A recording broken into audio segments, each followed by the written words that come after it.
Hello friends, wealth creation with channel पे आपका स्वागत है। आज हम टीसीएस स्टॉक के बारे में बात करेंगे। हम उसकी वैल्यूएशन देखेंगे और साथ ही देखेंगे कि क्या एक बिगिनर के पोर्टफोलियो में इसको जगह मिलनी चाहिए। तो चलिए देख लेते हैं। TCS is flagship company and A part of Tata group, जो कि लगभग 50 सालों से मार्केट में काम कर रही है। टीसीएस का रेवेन्यू ब्रेकअप देखें तो ये 5 की वर्टिकल में काम करती है: banking, finance, services and insurance, जहाँ से कि इसको 39% के आसपास रेवेन्यू जनरेट होता है। दूसरा देखें तो ये रिटेल और कंज्यूमर बिजनेस में से इसको 17% रेवेन्यू आता है, कम्युनिकेशन, मीडिया एंड टेक्नोलॉजी से 16% और मैन्युफैक्चरिंग से 11%। काफ़ी वेल डाइवर्सिफाइड इसकी इनकम स्ट्रीम्स हैं।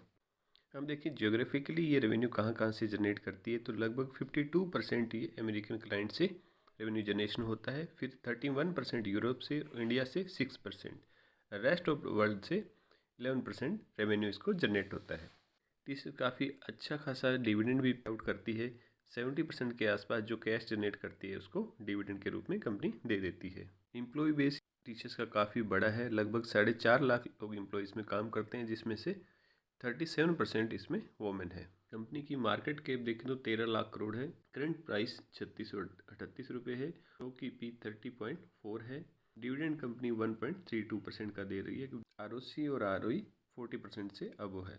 कंपनी के पास 11,000 करोड़ कैश और कैश इक्विवेलेंट है। कंपनी के रिटर्न ऑन असेट्स है 29.8%। अभी हम जब वैल्यूएशन के बारे में बात करते हैं तो हम देखते हैं कि रिटर्न ऑन इक्विटी कैसा है। रिटर्न ऑन इक्विटी हमें इंक्रीजिंग ट्रेंड में दिखाई दे रहा है, तो return on equity continue company का बढ़ता हुआ जा रहा है। वहीं पी देखें, 3 ईयर की पी देखें 32 थी और अभी जो पी है 30.4 है। कंपनी का एवरेज पैग रेशियो 3.29 है, जबकि पैग रेशियो 2.92 है। अभी देखते हैं भी कंपनी इस हिसाब से देखें तो हमें कुछ फेयर वैल्यूएशन पे दिखाई दे रही है। पी भी कंपनी की कम हुई है और पैग रेशियो भी थोड़ा कम देखने को मिल रहा है। कंपनी का जो कंटिन्यू कैश फ्रॉम ऑपरेशन हमें बढ़ता हुआ दिखाई दे रहा है।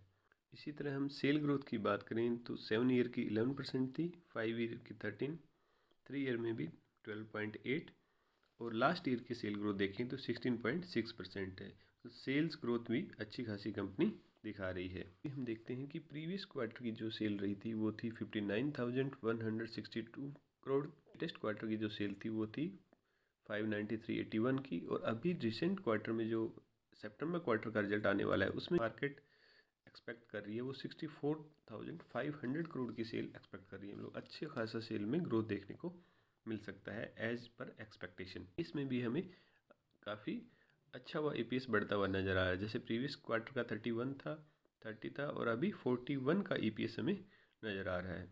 हर पैरामीटर में कंपनी ने अच्छा परफॉर्म कर रहा है और अच्छी ही एक्सपेक्टेशन लगाई हुई है। और दूसरा एक और देखें कि कंपनी के लास्ट 2 डे सेल भी काफ़ी अच्छा आ रहा है, तो कंपनी का जो अपवर्ड ट्रेंड है वो हमें बनता हुआ दिखाई दे रहा है।